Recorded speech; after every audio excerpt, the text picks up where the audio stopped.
চট্টগ্রাম শহর থেকে খুব কাছের উপজেলা বোয়ালখালী। দূরত্ব মাত্র ১১ কিলোমিটার, কিন্তু সেই পথ পাড়ি দিতে সময় লাগে ৩ থেকে ৪ ঘন্টা। কারণ ৮৪ বছরের পুরনো কালুরঘাট সেতু।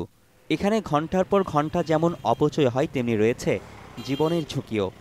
শুক্রবার এই ভোগান্তির কথায় তুলে ধরা হয় চ্যানেল 24-এর বিশেষ রিপোর্টে। জরাজীর্ণ কালুরঘাট সেতু বড় কোনো ট্র্যাজেডির কারণ হতে পারে, তাই সেখানে আরেকটি নতুন সেতু চাই, এমন দাবি নিয়ে শনিবার রাস্তায় নেমে আসে হাজারো মানুষ। প্রেস ক্লাবের সামনে ডাকা মানববন্ধনে তুলে ধরেন সেই প্রয়োজনীয়তা আর সেতুর অভাবে নানা দুর্ভোগের কথা।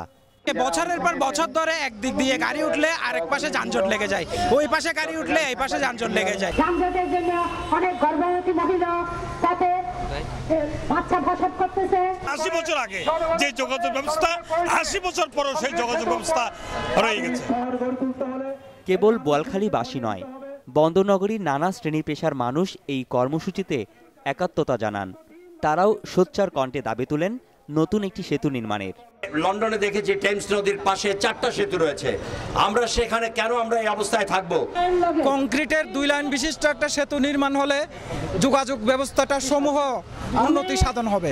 জনপ্রতিনিধির সাথে, পেশাজীবীদের সাথে, সাধারণ নাগরিকদের সাথে এবং স্থানীয় রাজনীতিবিদদের সাথে আমরা জনসংযোগ করব। তারপর আমরা একটা মাননীয় প্রধানমন্ত্রী বরাবরে একটা স্মারকলিপি দেব। সব স্তরের মানুষের দাবি, 2 যুগ ধরে কালুরঘাটে নতুন সেতু নির্মাণের কথা বলা হলেও তা চাপা পড়ে আছে উদ্যোগের অভাবে। তাই সামনের বাজেটে কালুরঘাটে নতুন সেতু নির্মাণের জন্য বরাদ্দ রাখার দাবিও তোলেন তারা। রনি দত্ত, চ্যানেল 24, চট্টগ্রাম।